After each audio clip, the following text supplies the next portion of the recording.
Bien, y llegamos ya al siglo XVII.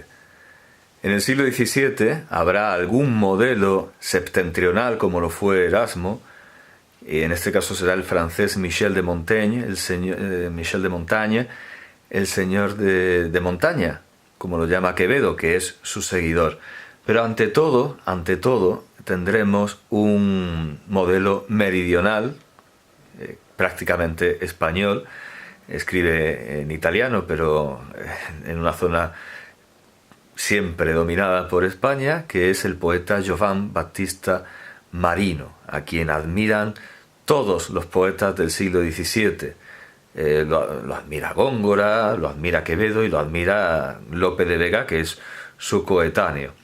Sin embargo, la imitación que hace Góngora de Marino, especialmente de su Polifemo, ya hemos visto antes que Castillejo tenía un Polifemo que no tiene nada que ver con el de Marino.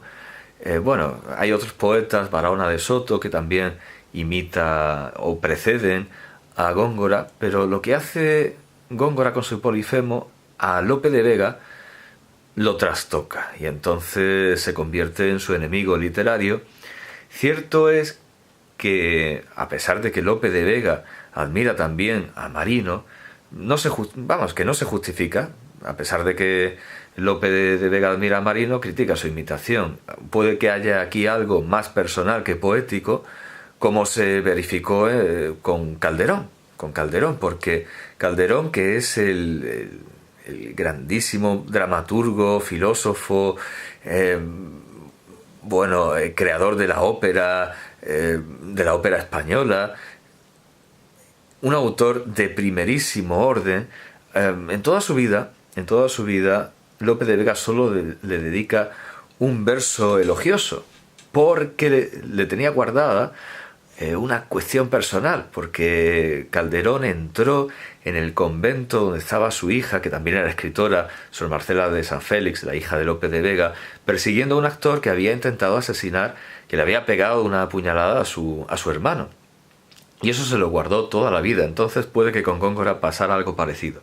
Por cierto, en ese mismo convento donde estaba su hija, allegaron el cuerpo de Lope de Vega en su entierro, ese famoso entierro que dice el doctor Juan Pérez de Montalbán, que como siempre se decía cuando algo era muy bueno, que era de Lope, que dijo una señora que efectivamente el entierro era de Lope. Hay un cuadro sobre esta conmovedora escena en el Museo de Historia de Madrid, sobre esta escena impresionante de Sor Marcela de San Félix, cuya obra lamentablemente no se conserva ante el cadáver de su padre. Bien, Góngora, este señor aquí por ni más ni menos que por Velázquez, mientras que su enemigo Quevedo fue retratado en el libro de Varones Ilustres por el suegro de Velázquez, por Pacheco, lo que hace es imitar a Marino, como hace Quevedo y como hace Lope de Vega. A pesar de tener estas enemistades, a Góngora lo acaban comentando como un clásico.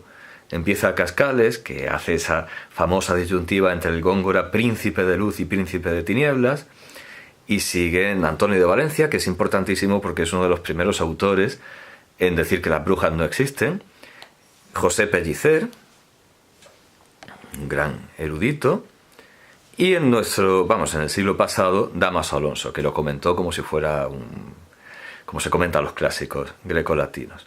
Tuvo grandes seguidores como el duque de Villamediana, que aquí aparece asesinado, es un cuadro que también está en el Museo de Historia de Madrid.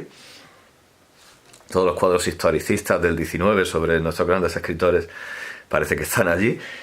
Quevedo es testigo del cadáver, es testigo de ese asesinato. Quevedo era enemigo poético de Villamediana, pero naturalmente lamentó el asesinato y pidió justicia por él, aunque Lope de Vega hizo un chiste, dijo que murió demasiado Juvenal, el famoso satírico, pues eso, por ser demasiado satírico, que murió por sus versos, por haber escrito lo que escribió.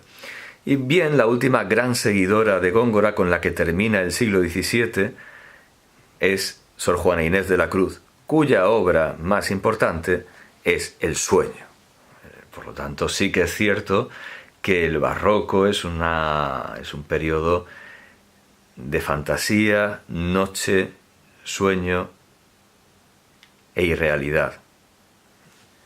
Aquí tenemos una edición, por cierto, de SM, ¿verdad? De los marianistas, Societas Mariae, que, bueno, es una edición, colección Poesía e Infancia, y curiosamente, en ese medallón famoso que tiene Sor Juana Inés de la Cruz con una escena piadosa, aquí es una sonrisa vertical, son unos labios invertidos como si fuera una vagina, lo cual es poco infantil, pero bueno, en fin, son licencias del ilustrador. Bien, una de las obras más importantes de Quevedo, El enemigo de Góngora, son los sueños, con lo cual sí, efectivamente, el barroco es un periodo en el que el sueño es fundamental.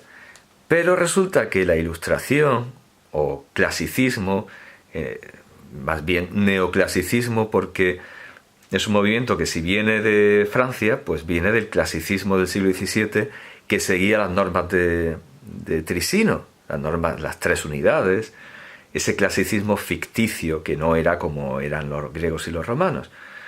Pues el siglo XVIII continúa el barroco, por lo menos en España. Nosotros no tenemos neoclasicismo, y si lo tenemos es muy malo. Nosotros tenemos en literatura una continuación del siglo XVII, de nuestros grandes escritores del siglo XVII.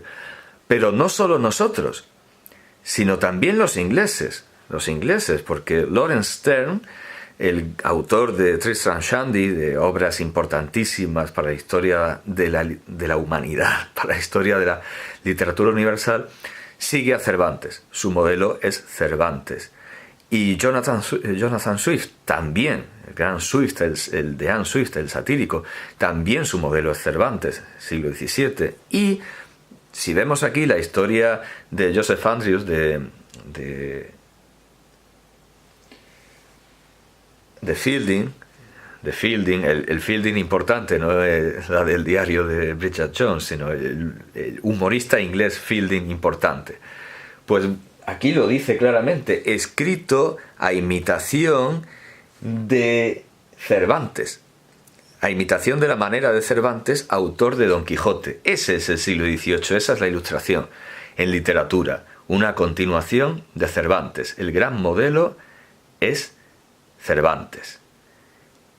En ciencia o en filosofía, los modelos también están en el siglo XVII, porque tenemos a Pierre Bayle, que es el autor del Diccionario Filosófico, que dice, que es el que da nombre al siglo de las luces, dice que el siglo siguiente, el XVIII, será más luminoso que los anteriores, aunque luego, unos años después, dice que puede que sea uno de los más locos también.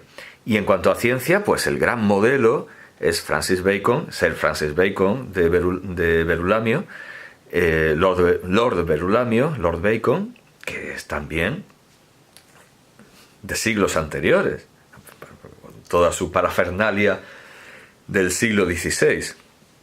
Así que realmente esa es la ilustración, ese es el iluminismo, algo que viene del siglo XVII como poco, y a veces del XVI, del XVII como poco, desde luego. Aquí vemos a Newton iluminando a la marquesa de Châtelet con una teta fuera, que es la amante de Voltaire, que ilumina con su traducción de los elementos de una filosofía de Newton a Voltaire, que lo recibe de Inglaterra. La iluminación viene de Inglaterra y de Francia. Nosotros lo recibimos de Inglaterra y de Francia. Y en cuanto a lo científico, ya vemos que viene de Bacon y de Newton, que son del XVII. Y en cuanto a lo literario, viene de Cervantes, que es del XVII también. En el caso de los sueños de Torres Villarroel, pues del XVII de Quevedo. Su gran modelo es Quevedo. Quevedo se le aparece en sueños y va con él por Madrid a correr aventuras satíricas, a hacer cosas satíricas. Así que no hay un contraste entre lo que se llama barroco e ilustración, porque la ilustración literaria, la buena, es continuación del siglo XVII.